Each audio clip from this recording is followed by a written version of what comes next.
6 na trilyon, 700 bilyong piso.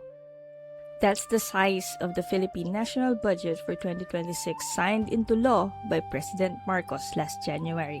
Buried inside that number is a figure the public was never meant to notice easily. Over 400 billion pesos in spending that neither the House nor the Senate had actually approved before it became law. The Supreme Court found it, and now both chambers of Congress have been ordered to explain where it came from. Ito ang kwento ng pera na para bang bumubula sa kadiliman sa gitna ng proseso ng pagbuo ng budget. Every year, the national budget follows a set path. The President submits a spending plan, the House debates it, then the Senate does the same, each chamber passing its own version. Before those two versions become final law, small group of legislators meet behind closed doors in what is called the Bicameral Conference Committee, tasked simply with reconciling minor differences between the two versions. It's not supposed to be where new money appears. Sa teorya, dito lang dapat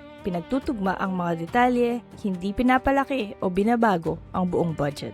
But starting in 2024, this is exactly what happened. 3 years in a row. Petitioners, including the late Representative Edsel Lagman and Senator Coco Pimentel, brought the issue before the Supreme Court, arguing that the bicameral committee had inserted appropriations that inflated the budget far beyond what either chamber had actually voted on. Former Budget Secretary Benjamin Jokno, testifying as an independent expert, told the court that Congress had exceeded the President's proposed spending only 5 times in over a decade, then suddenly did so 3 years straight under the current administration.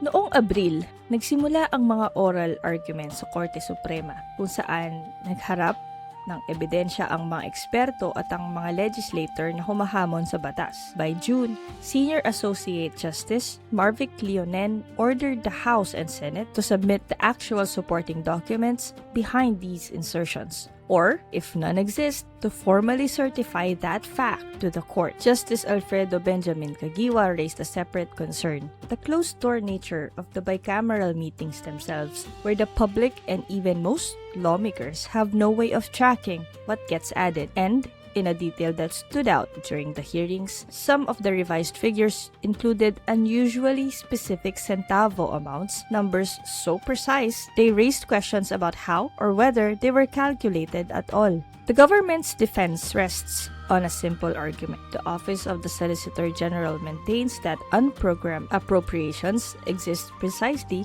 because government resources are limited, and Congress retains full constitutional authority over how public funds are allocated. Senate President Cheese Escudero has pushed back publicly too, noting that the amount critics cite has shifted over time, from 9 billion to 150 billion to now several 100 billion, without one consistent figure ever being proven. Marami sa mga Pilipino ang hindi alam kung ano ang unprogrammed appropriations, at yan mismo ang problema. These are meant to be standby funds, money that only activates when the government collects more revenue than expected. Hindi ito dapat ginagamit bilang garantisadong pondo. Pero sa nakalipas na 3 taon, umabot na ito sa daan-daang bilyong piso taon-taon. Kadalasan, tinadagdag sa huling minuto sa mismong dulo ng proseso kung saan kaunti lang ang nakabantay. This isn't a new playbook. It carries the same shape as the pork barrel scandal that shook the country over a decade ago. A scandal that led the Supreme Court itself to declare an earlier version of discretionary lump sum funds unconstitutional. Pinago lang nila yung pangalan, pero yung mekanismo parehas. What makes this case even urgent is the timing.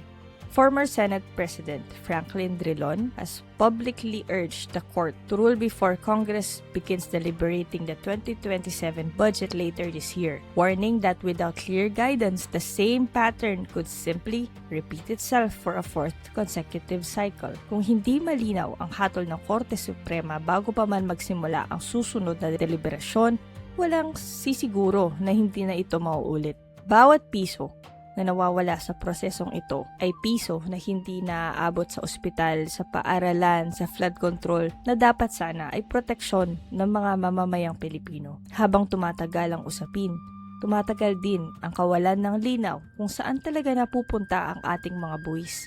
Dapat bang ituring itong bagong form ng corruption?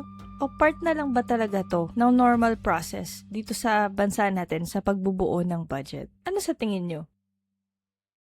Maraming salamat po sa panonood. Ang Hello Pinas Hello World ay isang independent page and your support means I can keep doing this work. So if you want to help the page grow, you can buy us a coffee, send stars on Facebook, follow us here on Facebook or on YouTube, like, share, and join the discussion in the comments. Maraming salamat po. Have a good day.